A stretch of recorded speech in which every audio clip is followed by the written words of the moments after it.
Hello Plasma Gang, it's me, Plasma Eraser, and today we are doing another versus battle video.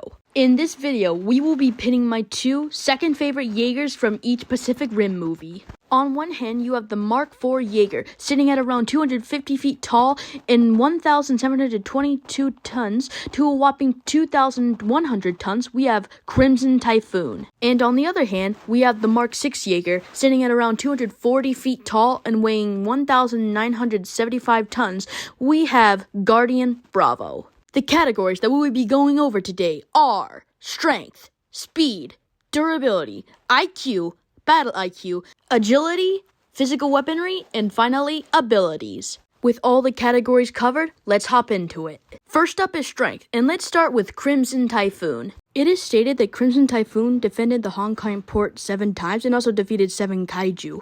He also lifted the Category 4 kaiju, Otachi, who weighs in at 2,690 tons. And now, let's move on to Guardian Bravo. The only real feat of strength that we really see is when Guardian Bravo used his arc whip to knock back Hakuja. Hakuja weighing in at around 1,867 tons. And let's also not forget that that wasn't really his own feat of strength. He used his whip to help him knock back Hakuja. So Crimson Typhoon takes strength. Next up is speed. Who is faster on the battlefield? And this category easily goes to Guardian Bravo. Even though Crimson Typhoon does have a speed stat of 9, and even though Guardian Bravo has a speed stat of 7, the reason why I give the edge to speed to Guardian Bravo is just because of the fact that Crimson Typhoon isn't shown running in the movie. Next up is durability. Who can take more hits in this fight? And well, some of you might think I'm crazy, but durability easily goes to Guardian Bravo. The reason is the way they fared against other kaiju. As we can see with Otachi, Crimson Typhoon easily got his hand slightly crushed and even got his head easily torn off. And let's not remember that his head should be around the same material as his body, so Crimson Typhoon would not fare too well. A decent durability feat from Guardian Bravo is when he got tripped by Bracer and survived a tiny little fall. And easily his most impressive durability feat is when he got hit by the Mega Kaiju, or swinged by the Mega Kaiju. While he was severely damaged, as we can see, it took a lot of buildings to bring him down. And let's also not forget that the Mega Kaiju is, if not the strongest kaiju in the entire Pacific Rim universe. So durability goes to Guardian. Next up is IQ, who can outsmart the other. While they both have shown some battle tactics, Crimson Typhoon and Guardian Bravo, they both pretty easily got themselves killed in battle. I mean, just look at both of these two. Oh, and before I show you the clips, also credits to Legendary.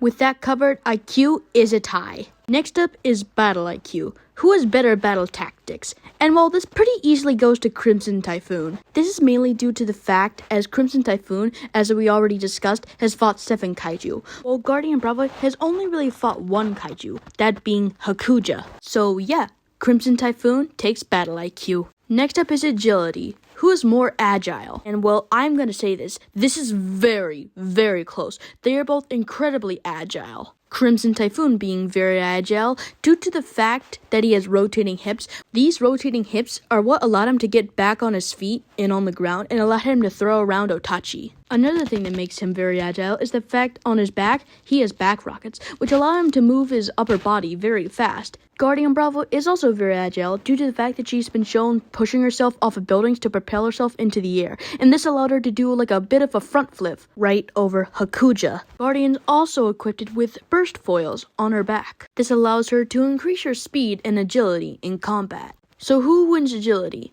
Well, I'm going to give the edge to Guardian Bravo just because of this scene right here.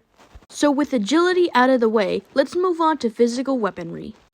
It's Crimson Typhoon, just don't even try. And last up is abilities. Who has a better arsenal and who has better technological advancements? Crimson Typhoon has buzzsaw hands, back rockets, rotating hips, and the IB-22 plasma caster. This weapon is similar to Gypsy Danger's plasma blaster, but I've been hearing that sources say that it's up to 3 times stronger. Guardian Bravo has Elect 16 arc whip, arm-mounted guns, burst foils, and while never shown on screen, he has these things called the 21x9 core salvo charges. These are meant to deliver a concentrated burst of damage against a kaiju opponent. They act as a high-impact energy blast. So I assume that they're just a smaller version of Gypsy Danger's plasma blaster. So with all their weapons covered, let's see who wins abilities. And well, I'm gonna have to say this is a tie. They both have great abilities that could be used excellently in this fight. With all the points gathered up, let's see who wins.